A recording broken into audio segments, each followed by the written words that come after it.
What's that? Howls from the woods, movement under the water, something you notice of the corner of your eye, but you look, it's gone. This is Cryptid Talk. Hello, everyone. How is everyone doing today on this very fine, goodness gracious, goodness, yes, it is Friday. I hope you all had a good week. Hope you survived Friday and we're ready for the weekend and everything like that. And yes, before you say anything, yes, I'm still recovering from being sick, but I'm not even gonna say. You know I'm gonna say after you know what I'll say after that. So we'll just say that. So I'm getting there, and yeah, don't want to say anything else because I don't want to jinx it. Because the last time I said that, on the past times I was sick, and it came back with a vengeance. So not even going there and stuff like that. So little coughs here and there still going, and right now taking little sips of orange juice. Because I think orange juice is probably one of my favorite drinks of all time. Like this as a kid, and now I like it as an adult.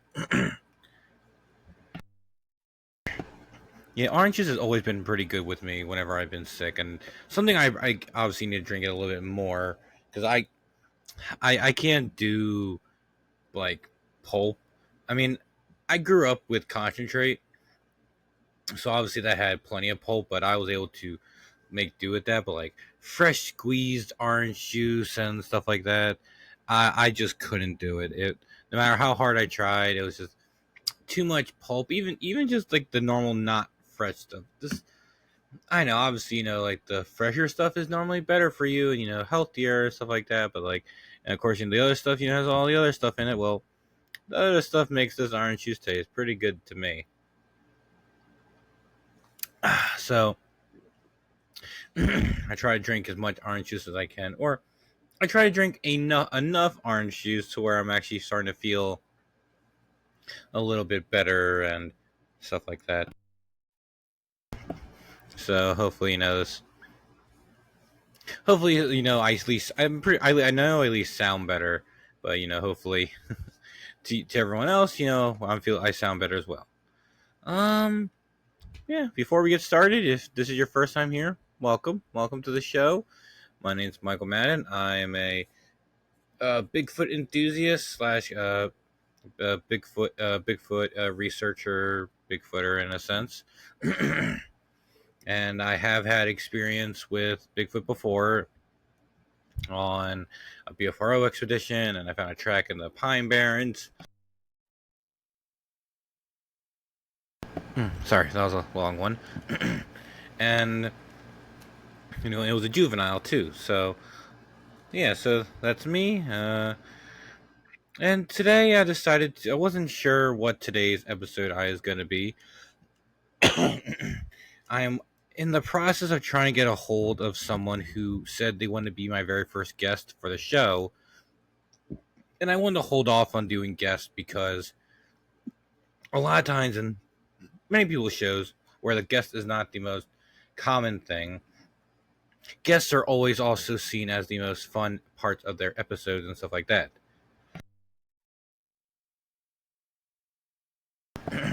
And so, and obviously I didn't want to do it right away because I wanted to build up the show a little bit and everything like that, and kind of just get like a general idea of it, and everything. But of course, guess what? I also don't want to be like, okay, like episode 3 you have a guest, then episode 4 or 5 and for like a while or no guest, like, oh, where's the guest, kind of thing. So I wanted to build it up more as the show is just more of topics and conversation, where guests would be a little bit here and there. And so that was the idea. So I'm working on trying to get a hold of this person. They said they want to be, again, they want to be my very first one, and I want to follow through with that and hopefully get them to be my very first one. So no idea when that happened. They're a very busy person, and I'm working on it. I also got other guests who as soon as this one is done, other guests I wanna ask, because I've gotten a lot of friends, met a lot of friends in the Bigfoot cryptozoology world at Cryptid Con and everything like that in Kentucky. And so I would think a few of the people there would be very interested in being on the show as a guest. So stay tuned for that. Obviously, I have no idea when or if any of that will happen, but hey, in time. Nice big glug there. Okay, so for today's episode, I'm gonna do something a little bit different. I'm not gonna be talking about a particular topic, cryptid, anything like that. When looking into, when originally thinking of this show, I told people, and I kind of thought about myself, like oh, this thing, I'm gonna bring it back, everything like that. And the one thing that a lot of people brought up, and I even thought about it too, is is running out of topics for for the shows. Like, well, there's only so many cryptids that are like unique, and like I'm pretty sure maybe in some ways you can't really do like every single version of a cryptid. Like you can't do every North American Bigfoot, or like you'll it's sooner or later it's like you'll run out of content. It's like maybe. So, and that's why I have things in during episodes where I immediately think of like, ooh, that's a good topic, and I write it down. And I will admit, some of the stuff I've written down for some of these things, I actually have no idea where I was going with some of it. So some of these ideas might be a bust. Oh, excuse me. But so every so often, I decide that probably need to throw in like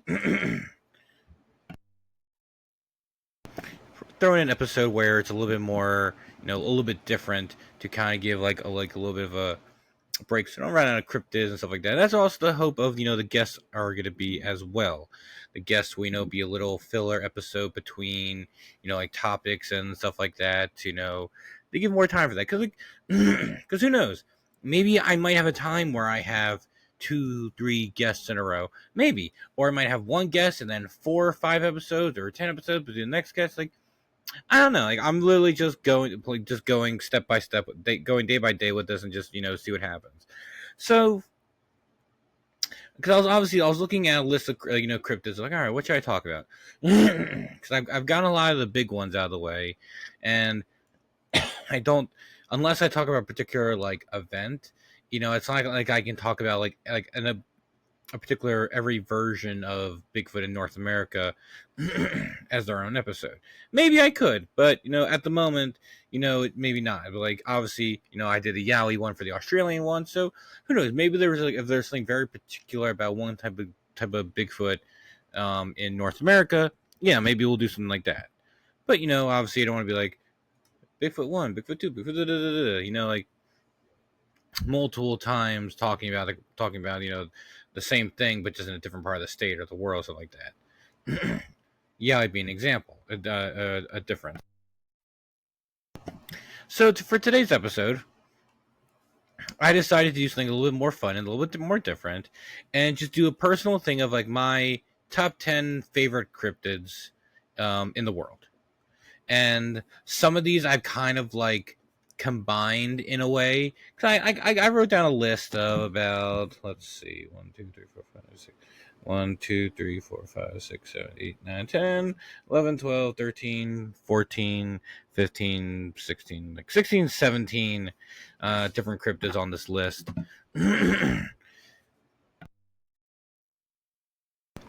And so oh, cool. Good Phillies. So we're just gonna go from number 10 and go all the way down to 1 of me just saying like, all right, there's this cryptid, and this is why I enjoy it so much. Where we will go all the way down to number 1. Obviously, most of you probably will be able to figure out what number 1 is, but let's just go down the list and just go from there. Now, I don't know if this episode will reach an hour or anything like that, or close, but I'll do what I can, get as close as I can.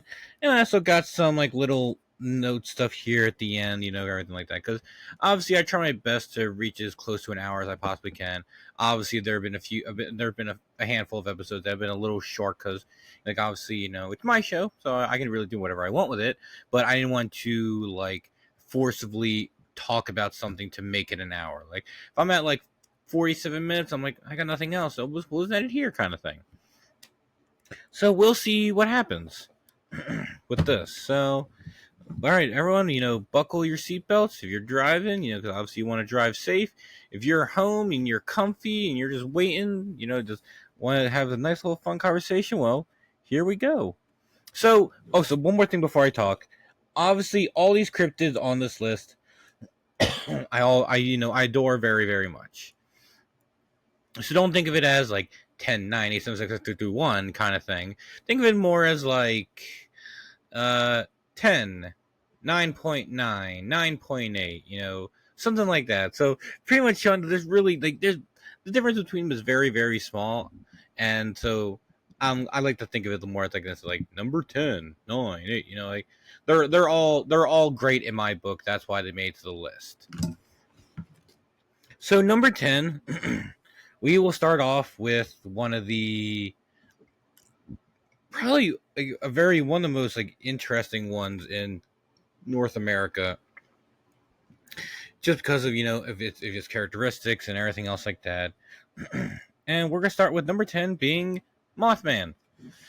Mothman, again, as you know, if you listen to the other episode, I've always I've always enjoyed Mothman because I think probably like a lot of people, when everyone first heard about Mothman, it was probably in some like documentary talking about the the initial sighting of all the teens driving in the car, and it's flying along, keeping up with the car, and perches on top of the building, and they get a good look at the creature and everything else like that. And me as a kid, obviously, I think at this point I have learned about aliens, Bigfoot, and Nessie, because those are the three big ones that everyone in like the paranormal scene always seems to start with those first. I don't necessarily know when Mothman came along, but I like to think that Mothman probably wasn't that far behind. Maybe a little bit later, but I think it wouldn't be that far. There are probably some other ones on this list that I probably would have maybe seen a little bit before that, but yeah. So obviously, the idea of Mothman is just so fascinating because it's one of those cryptids that it defies it defies just the natural. I mean, all these defy all the natural of. did I did I not write a thing for that one? Hold on. Did I not write a number for them? Whoopsie doodles. I might need to rethink my list a little bit. Anyhow, so Mothman just being a very interesting thing where you know it's it's a flying creature with big. It's the tall humanoid flying creature with big red eyes, and it able to fly fast enough where it can keep up with a car. And then the little extra thing I found out later, that if you stare into its eyes, it can cause you to faint or like hypnotize you or something along those lines. Now, obviously, I'm not 100% sure about that, because maybe if there were some stories or cases of that, it might have just been things of fear and stuff like that. Hold on a second. Did I really not pick that one for the list? Hold on. 1, 2, 3, 4, 5, 6, 7, 8, 9. I actually didn't add this one. I need to think if I need to rethink my list real quick. What's number 8? 7.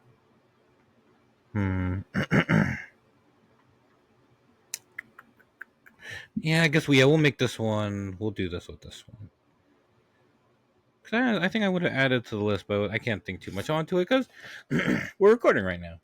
So yeah, it's just so fascinating because flying cryptids are probably like the second hardest ones to find, because you can think of it like this: there are maybe 4, but we'll arguably say this for now. There are cryptids are kind of, I would like to say they're like in three categories.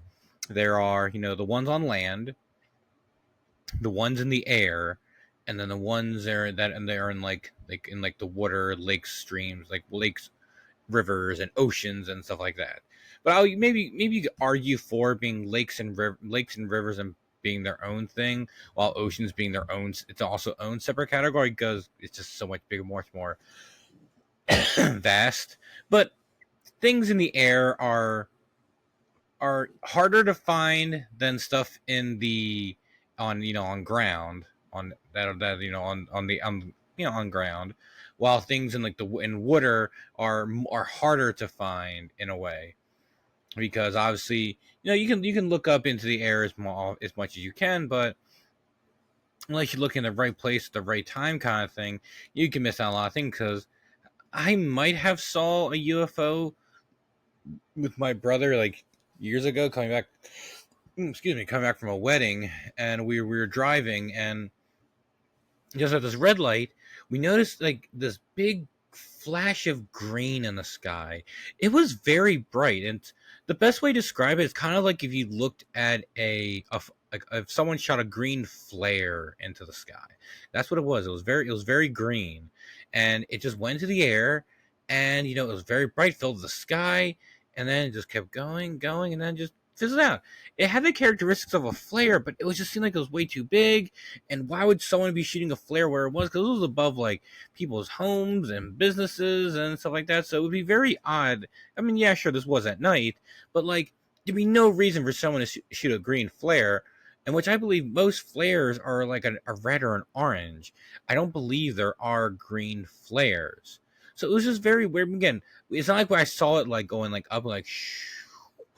If anything, me and my brother kind of saw it in like the, if you want to call it, if it was a flare, like the down, it was like coming down, so it's already been up, and we don't even know if there even was an up. We just saw it just coming down and then bright green and then fizzling out. So that was kind of crazy.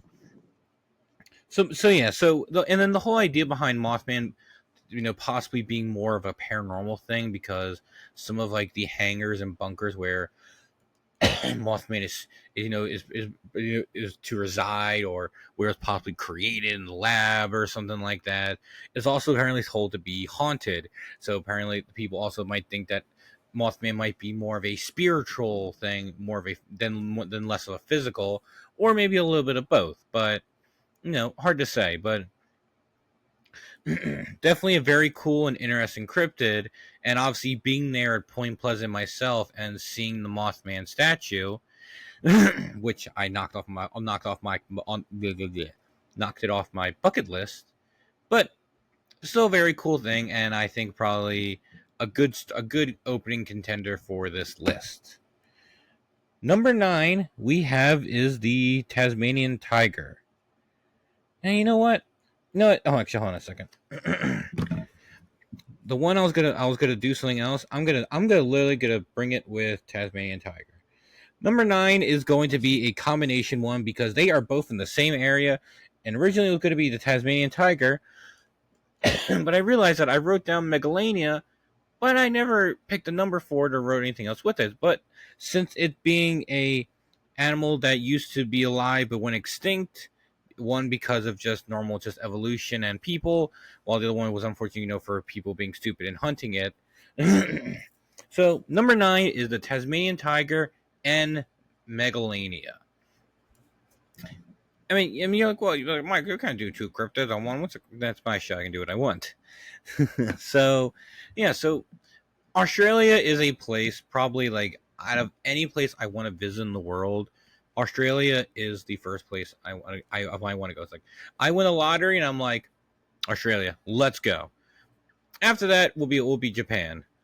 But but for Australia, multitude of different reasons. I've always wanted to go to Australia. I've always been interested in Australia ever since the crocodile hunter and everything else like that, because I really want to go to the zoo and just see it, and maybe be lucky enough to meet the family and stuff like that. But really, I just want to go there, and not something very important to me off the bucket list. And so, but of course, Australia's got a bunch of different cryptids in it. You got the Tasmanian tiger, you got Megalania, you've got the Australian yowie, you've got the bunyip, and the Min Min lights, and so many other crazy things out there in Australia that I would just love to go there one of these days just for that. But obviously I'm not putting the Yowie on this list because I'll get to that later why. But Megalania and the Tasmanian tiger are just two of like probably like obviously the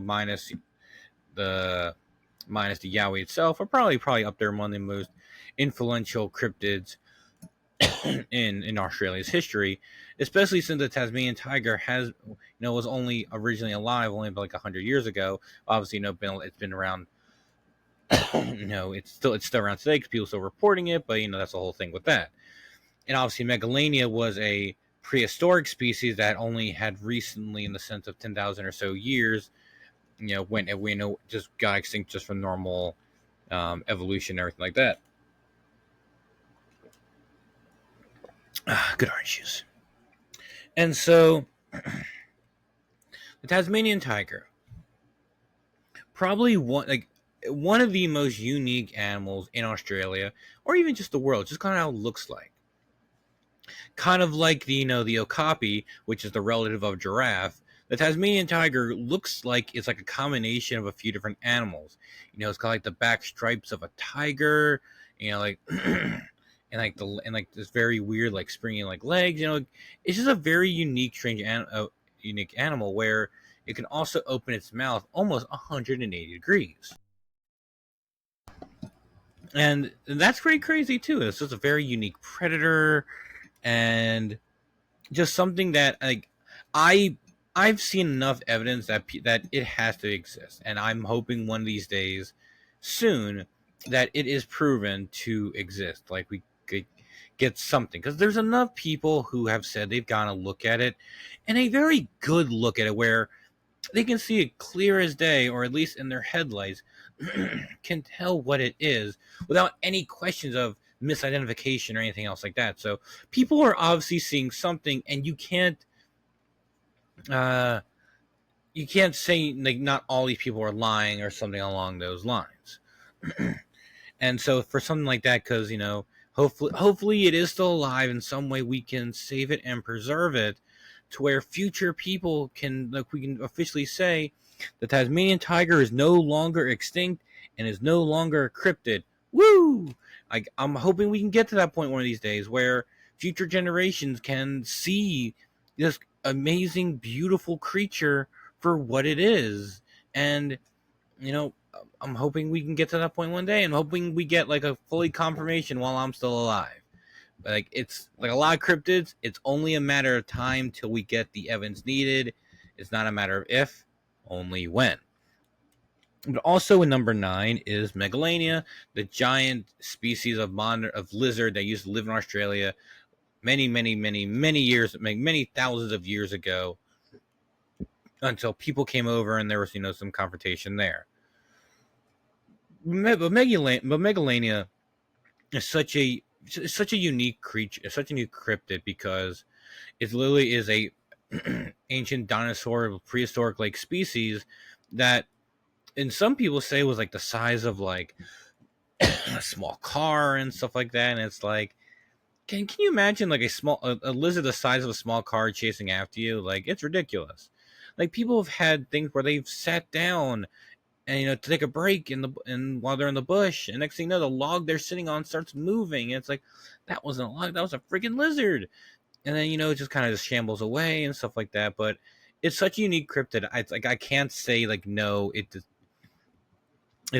like doesn't exist. I mean, yeah, sure. Like, people say, oh, where's the evidence? Like all that normal talk with it. But I like Megalania. I believe that Megalania is real, and again, I'm all these look, any cryptid. I'm hoping there are I'm around where cryptids are confirmed to be alive, because that's Nah.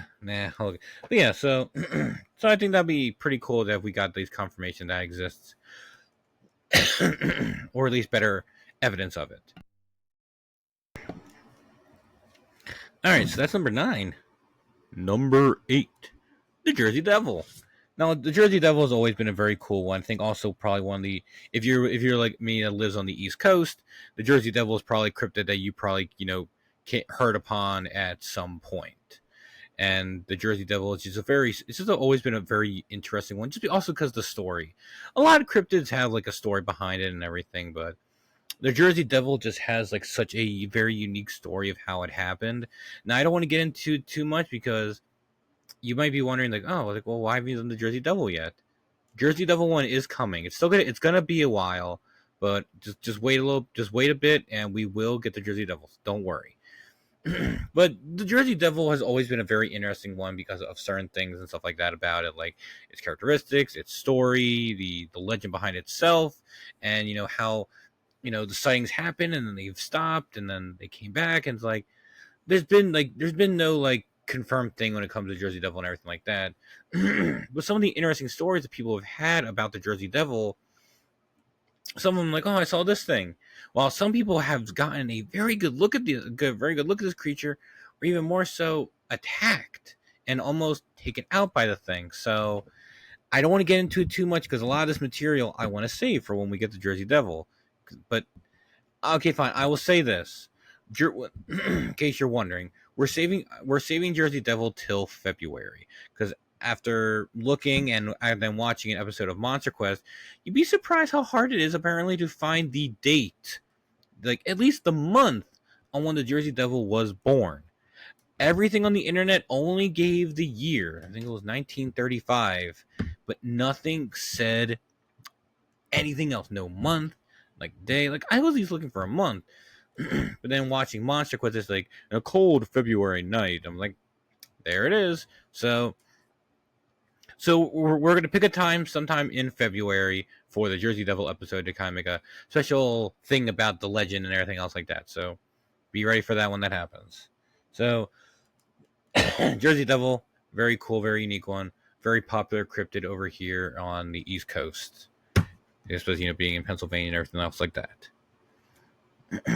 Number 7, sea serpents and the kraken, and or sea monsters. Going by what I kind of said earlier, being like the ocean being one of the hardest places to find really anything. The fact we've been able to find what we have found so far is astounding nonetheless. Because we can't look in, like I said, like I mentioned in the episode and stuff like that, we can't look in every direction all at once because we get to a certain point where we can't see.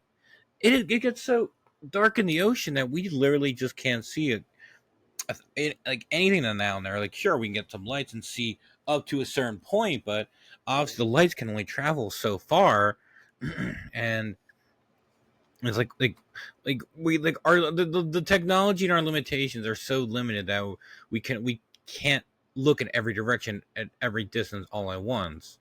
So we probably will never know about everything that lives in the ocean unless somehow we are able to completely drain the ocean and just go across it, everyone just holding arms and saying, I found this, found this, found this, kind of thing.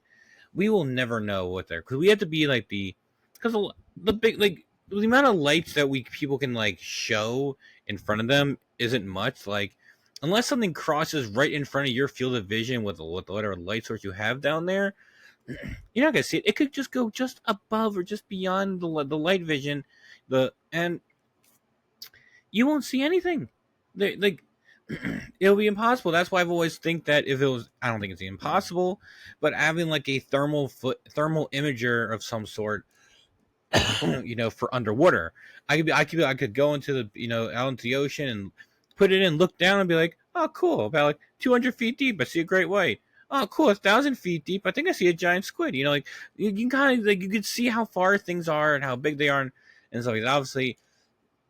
Maybe technology in like the year like 3000 or so, maybe we'll figure it out at some point, but it would be pretty cool if we had something kind of Cool. Yeah, because yeah, sure. Like sonar can only do so much. Sonar can only give you like there's something there, and its size. So, I mean, sure, some sonar can kind of give you a rough shape of what how it looks like, depending on what kind of sonar you're using or anything like that. But you really it's really you really can't get much from it because you can see a big object down there, and it could be a fish that is 60 feet long or creature, or that could just be a school of fish down there that's 60 feet long and giving a very big shape.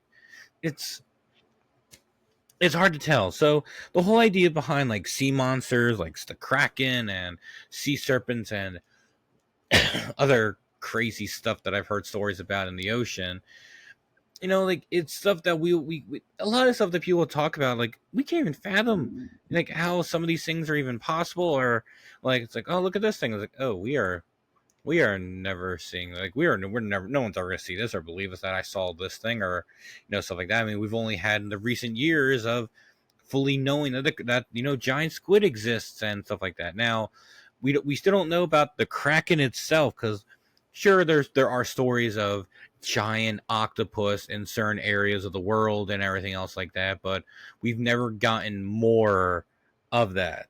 So I don't know. I think giant squid are a lot more seen as, but octopus are different. Giant squid in species in general like to are swimmers. They swim around more. Octopus, they like to camouflage. They like to hide. They like to go into deep crevices and just hide there. So the chances of running to a giant squid are much more higher than a giant octopus because they like to hide. And so I think that will be for hard, because just finding octopus in general already are pretty tricky. And because again, they like to hide, because they can hide in some of the smaller crevices because they don't have any bones. The only bone in their only solid thing in their body is literally their beak that they use to eat food.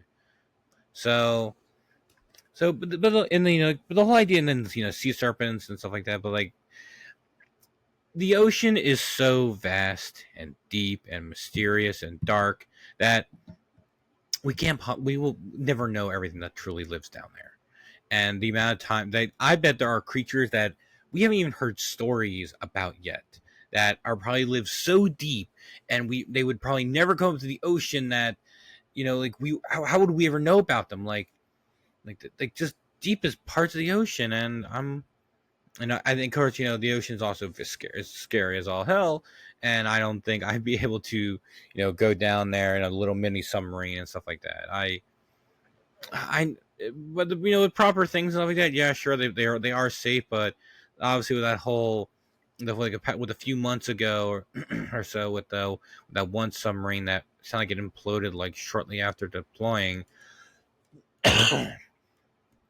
Kind of hard to not be obviously a little worried and not being able to escape right away, because it could take hours to get back up to the surface. But sea monsters in general are so fascinating. Stories of them have been told for ever since man has been able traveling on the ocean to travel across seas.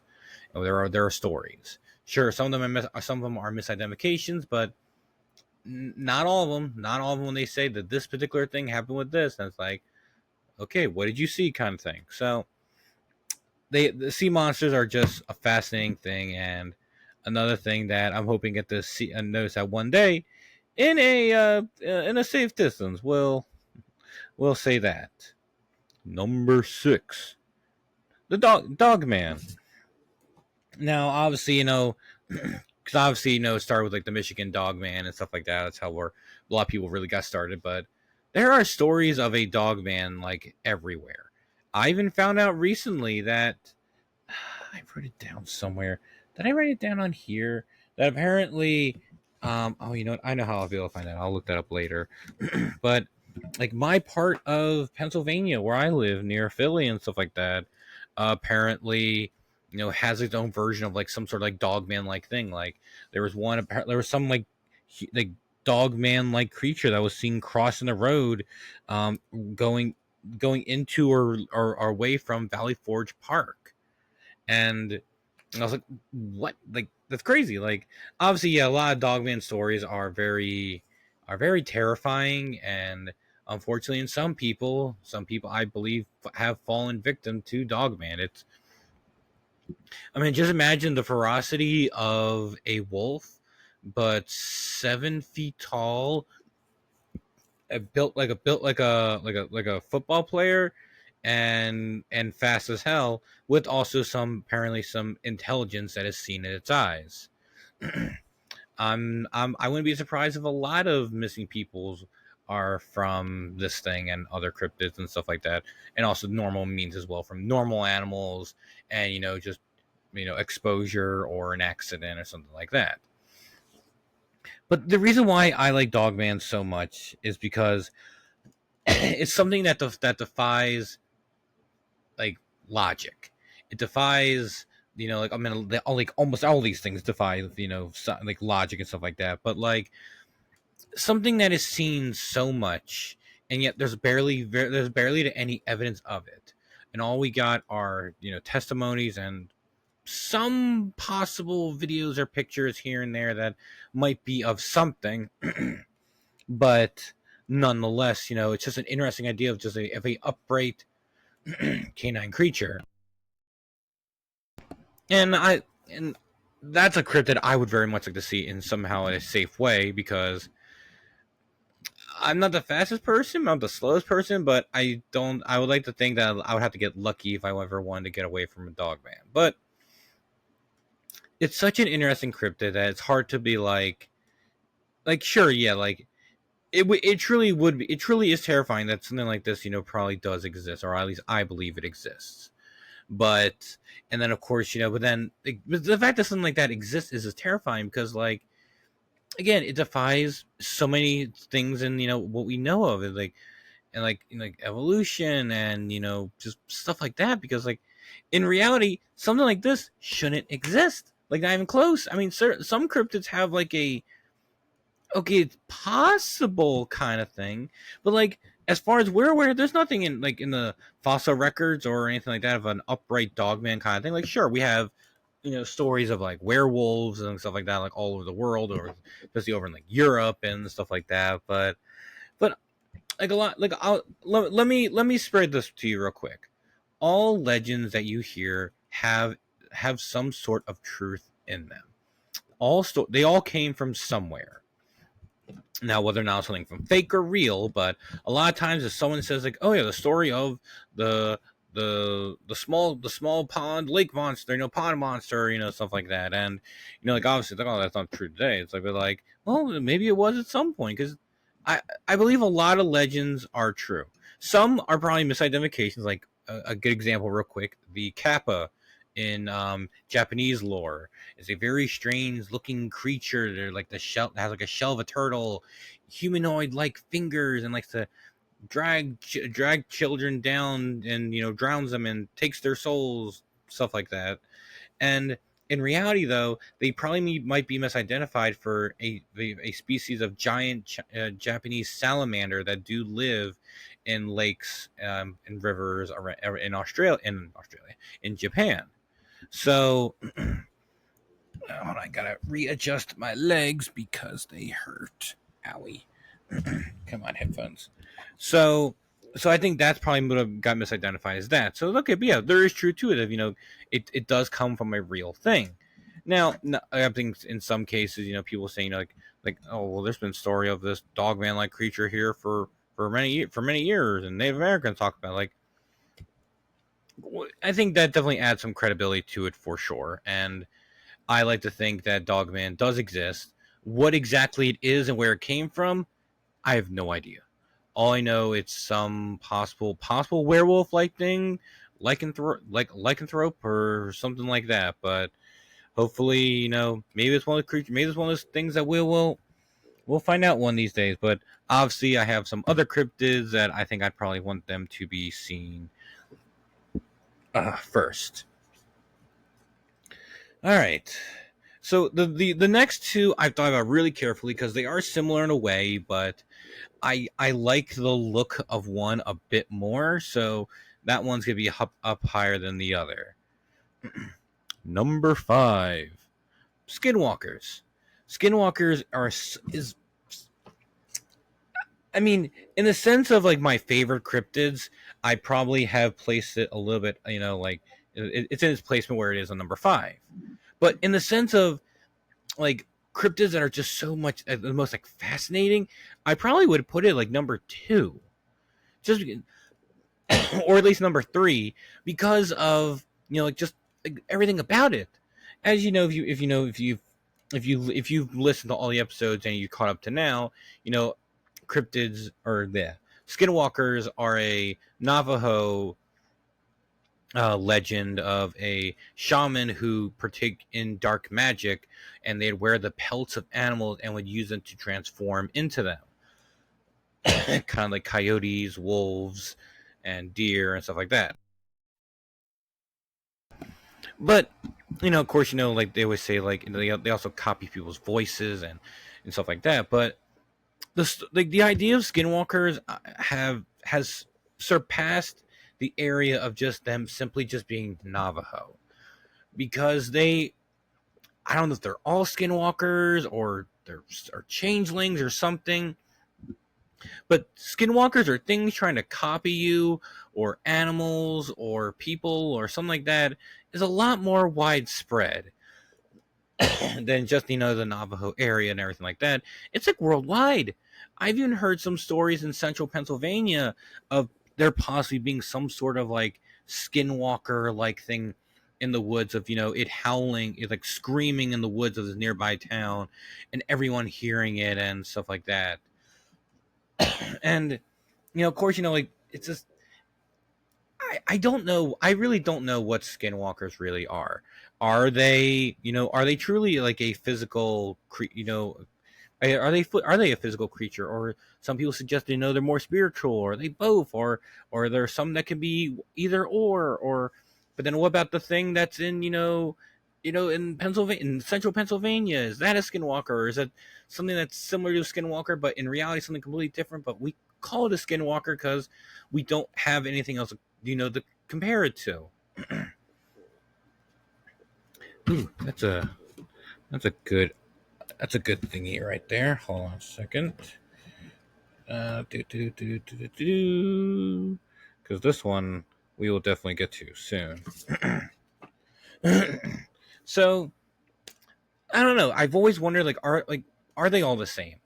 Are they like just in general, like what are they like? Is the thing over in the Navajo completely different from the thing in Pennsylvania, or is it similar? Or is it cousin, or is it like, or is it like a Bigfoot thing where there's a Bigfoot thing here, but then here it's different, but like it's similar, like similar, like kind of like a little subspecies, or like cousins in a way, kind of thing. But I don't know. They're terrifying.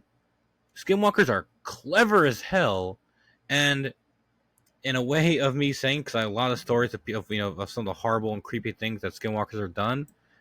Skinwalkers are a-holes.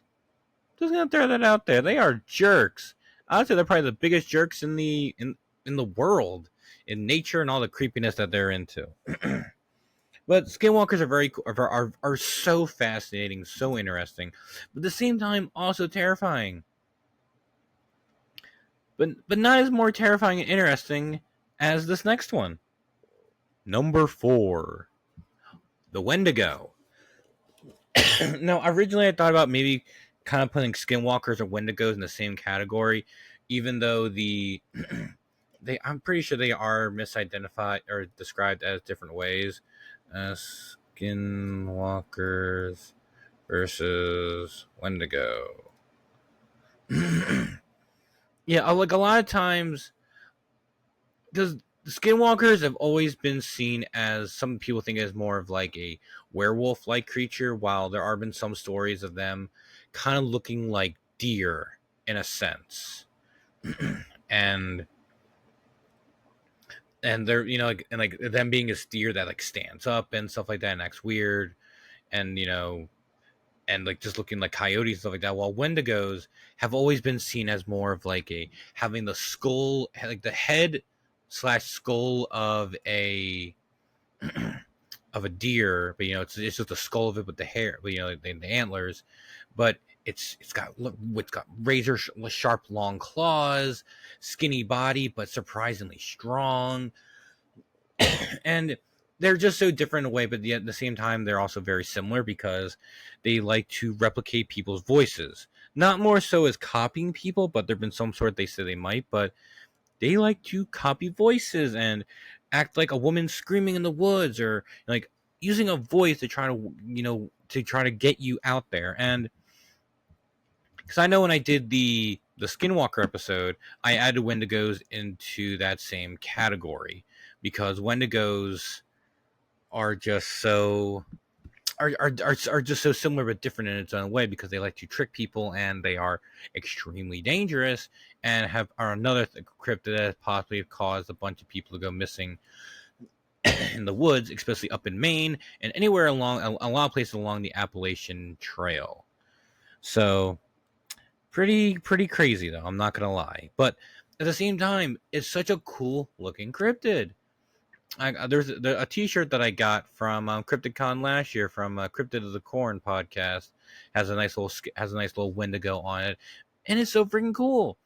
I think probably Wendigos are probably one of the one of the most interesting or coolest looking cryptids out there, and I just think it's so they're so just like skinwalkers. They are just so fascinating, but at the same time so terrifying.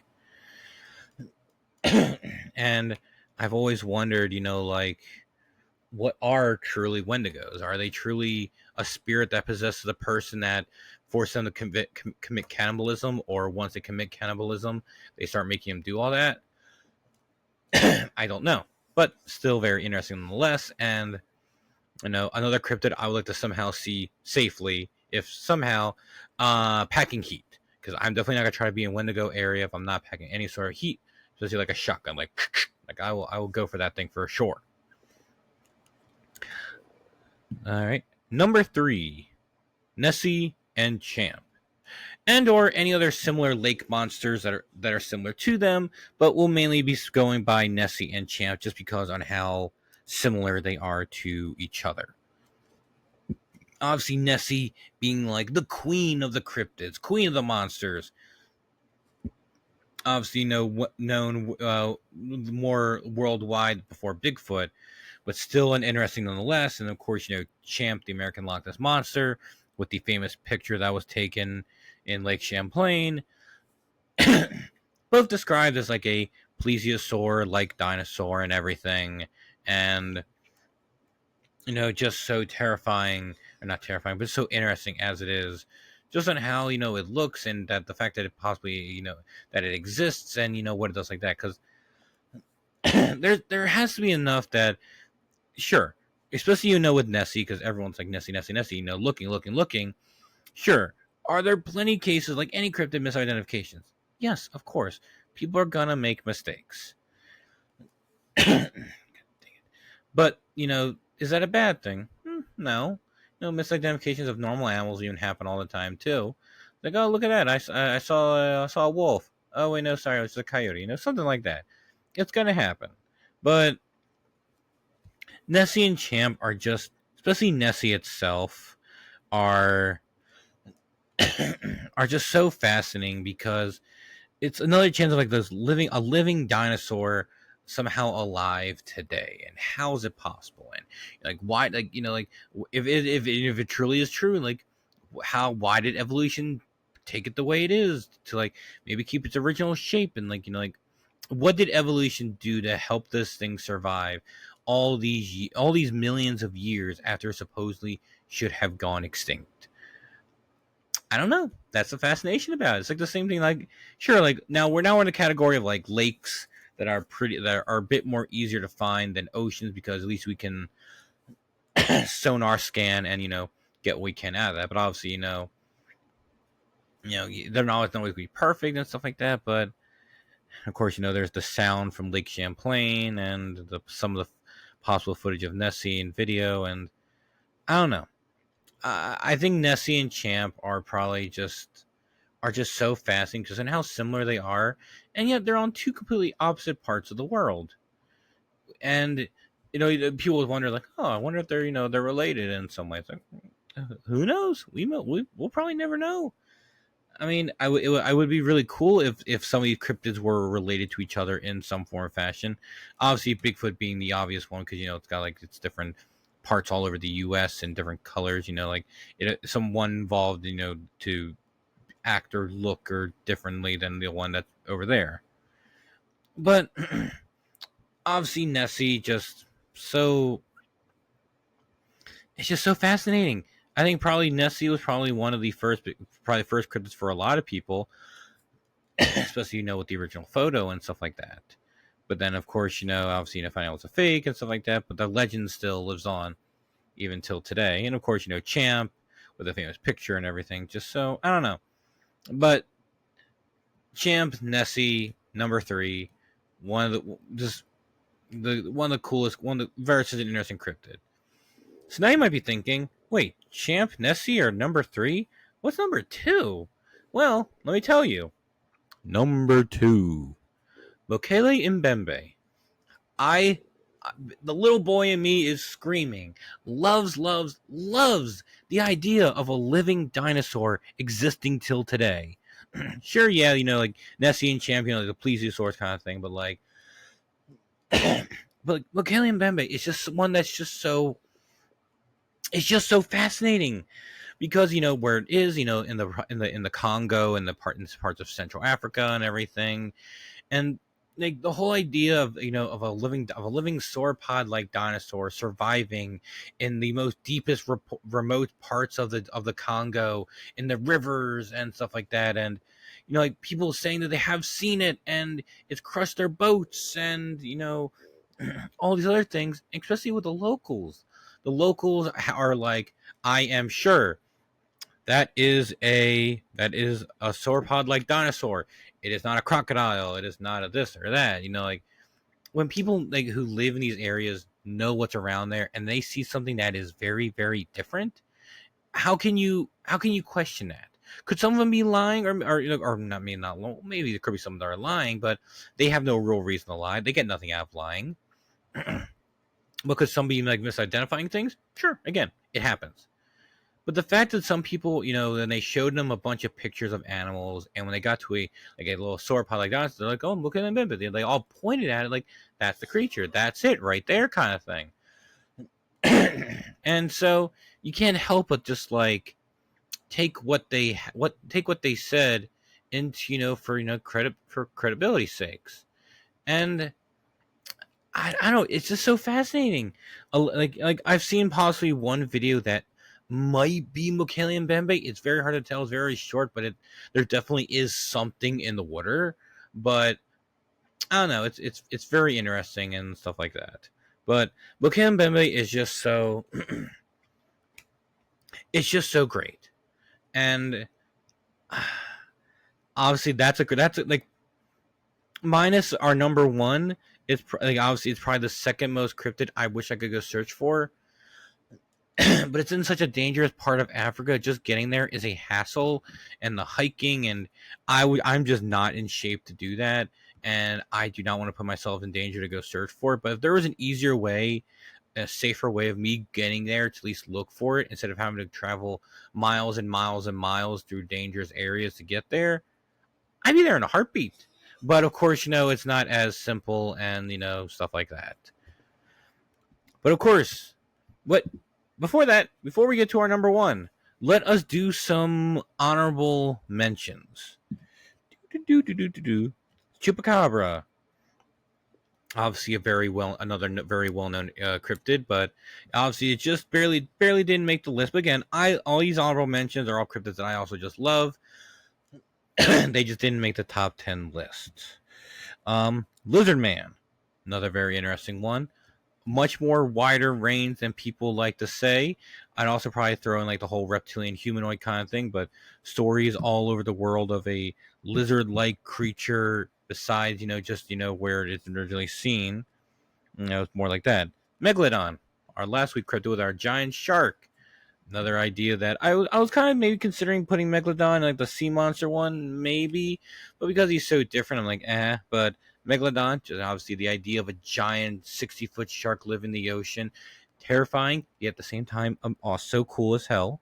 The Oklahoma octopus, The idea of there being a freshwater species of octopus living in the lakes of Oklahoma, miles and miles away from the ocean.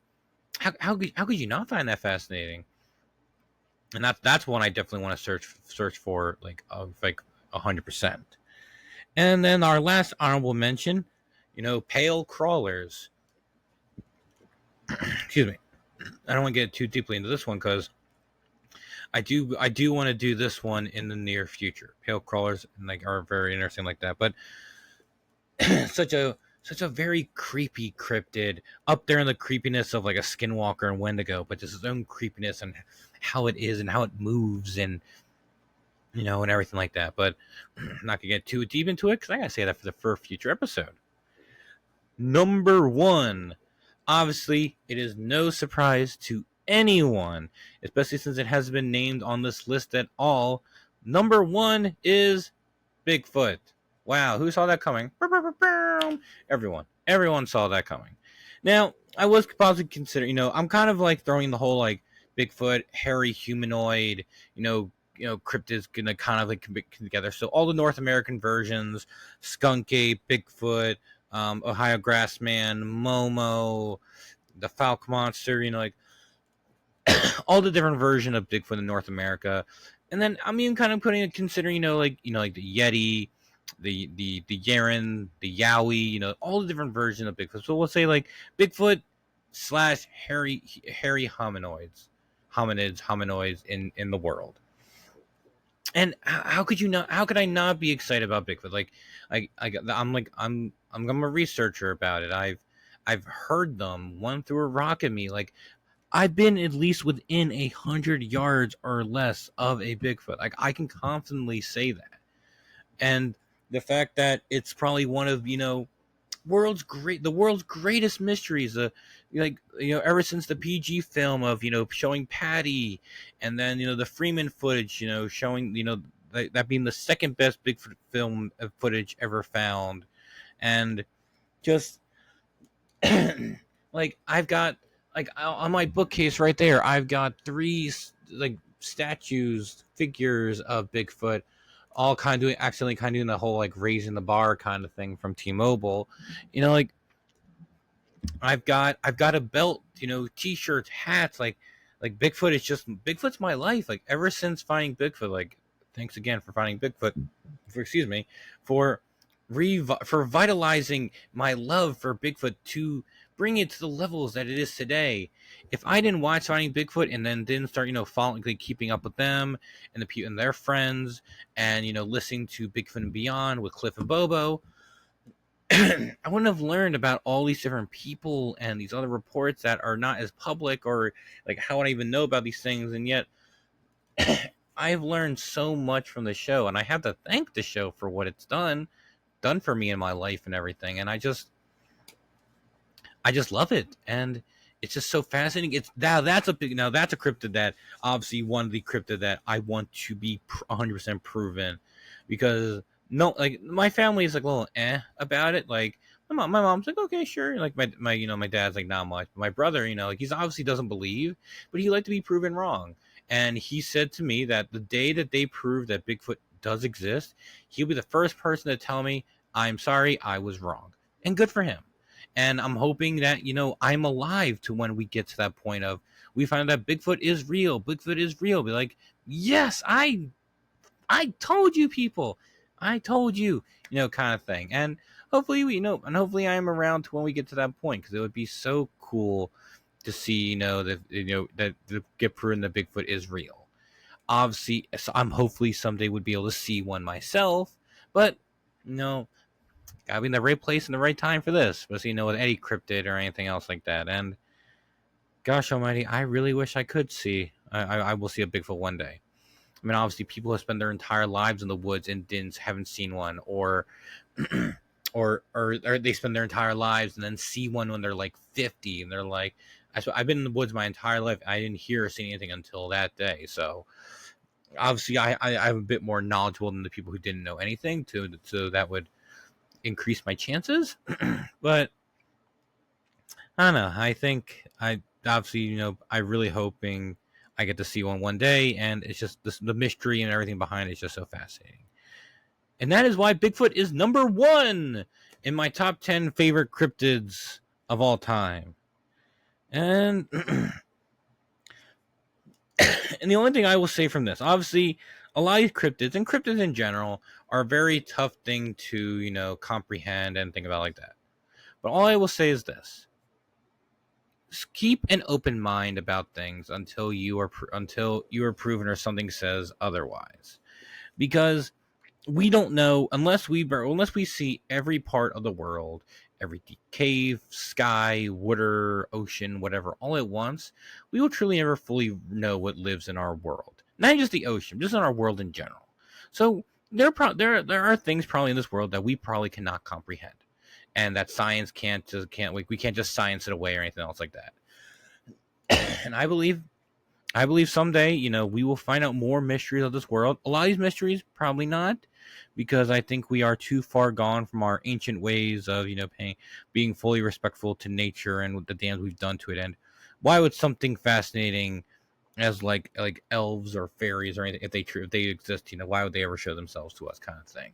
But I'm not saying that, I personally believe that, but I think there is more to this world than we can possibly fathom. And that's it. And we just got a little over an hour with this episode. I'm actually kind of surprised. I thought I was becoming kind of close with not making it or something like that, but hey, we were able to do it. Good job, everyone. High fives all around. But I hope you all enjoyed something a little bit different. If you want something kind of like this again, or have an idea for another like topic of not really particular kind of cryptid, but something else, let me know in the comments below. And I will be doing another poll soon. I don't know if it'll be for next week's episode or the weekend after that, the weeks after that, but sometime in September or early October, we will be having another poll for the next episode where you, yes, you, the listener, can vote on what you want to do last time. Last time, the winner was Megalodon. So if you want to be a part of that and, be the choice of what the show talks about, keep it on the Facebook page, facebook.com/CryptidTalk. That's where I'll post. That's where I posted the poll last time, and that's where I'll post the poll for the future one. Because I tried looking into doing it on YouTube, but I found out that you have to have 500 subscribers to be able to do that. And since we are not there yet, I necessarily can't. So keep an eye on that. And of course, if you or someone else has seen something, long, short, or anything like that, send them my way. I would love to hear about people's stories. I won't judge, criticize, or anything else like that. If they need someone like, what did I see? Please help me. I will do what I can. I will help people as much as I can, and make them feel okay about it. But don't be afraid of the woods. Don't be afraid of the world, and don't be afraid you'll get any criticism from me. I will take it obviously with a grain of salt, but I'm hoping stories that people send me when the time comes will be true. We haven't gotten anything yet, but hopefully someday in the future we'll get there. Because we're trying to get to 100 subscribers by the end of the year, so let's keep it up. Sharing, commenting, liking, and all that stuff. Because comments, like, share, subscribes, and all that stuff help me out and get me more suggested onto other people's video feeds and stuff like that. And email and everything else like that. Oh yeah, email me. I guess I didn't say email me at cryptidtalk91@aol.com. I don't think I said that before. And follow the Facebook page. And yeah. All right. So I hope everyone has a good weekend. Stay safe. Care about you all. And remember, keep your eyes and ears open for the creepiness in store, because you never know what you'll find outside of your door. This has been Cryptid Talk with Michael Madden. Have a good day, everyone. Stay safe.